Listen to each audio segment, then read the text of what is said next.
Hello guys, welcome back to the channel. तो आज हम बात करने जा रहे हैं डिडक्शन अंडर सेक्शन 80U के बारे में। सो वीडियो को शुरू करने से पहले चैनल को सब्सक्राइब कर दीजिए और कमेंट सेक्शन में फीडबैक देना मत भूलिएगा। Let's start.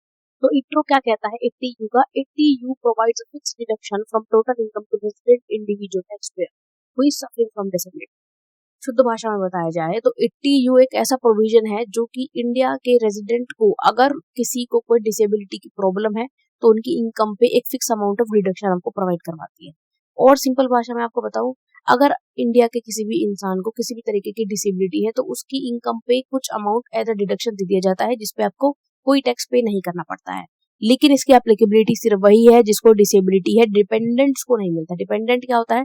It's like minor और कुछ ऐसी बीमारी जिसके लिए आपको एक दूसरे बंदे पे डिपेंडेंट होना पड़ रहा है, आप अपना काम खुद नहीं कर सकते। लेकिन यहाँ पर डिसेबल्ड की बात हो रही है, डिपेंडेंट की बात नहीं हो रही है। ओके, अब सीनियर सिटीजन होते हैं, वो भी कुछ डिपेंडेंट होते हैं अपने बच्चों के ऊपर, लेकिन उनको ये डिडक्शन नहीं मिलेगा, ये डिडक्शन मिलेगा डिसेबल्ड को।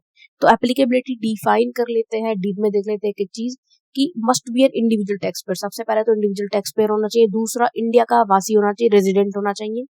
ठीक है, मेडिकल अथॉरिटी द्वारा सर्टिफाइड होना चाहिए कि yes this person is disabled. Okay, फिर कंडीशंस क्या है कि रेजिडेंट इंडिविजुअल होना चाहिए। यहाँ पर हिंदू अनडिवाइडेड फैमिली, HUF को, फर्म, कंपनी को, कॉर्पोरेशन को किसी तरह का डिडक्शन नहीं मिलेगा, क्योंकि एक फर्म कैसे डिसेबल्ड हो सकती है, सोचो आप।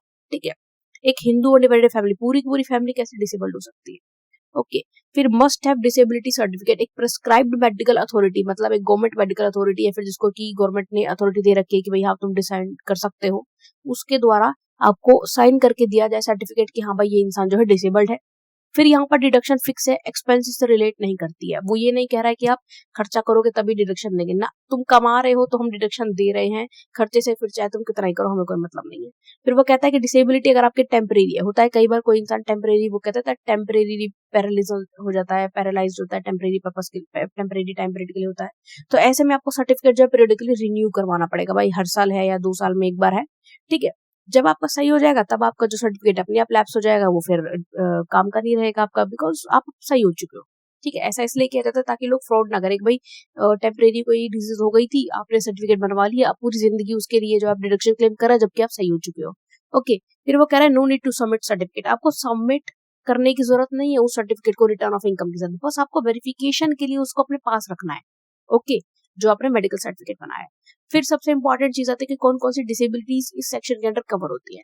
तो यहाँ पर पर्सन विद डिसेबिलिटीज बोला जाता है उन डिसेबिलिटीज को जो कि equal opportunities, protection of right and full participation act 1995 के अंडर कवर होती है। कौन कौन सी होती है? ब्लाइंडनेस और लो विजन, कम दिखना या फिर बिल्कुल भी ना दिखना।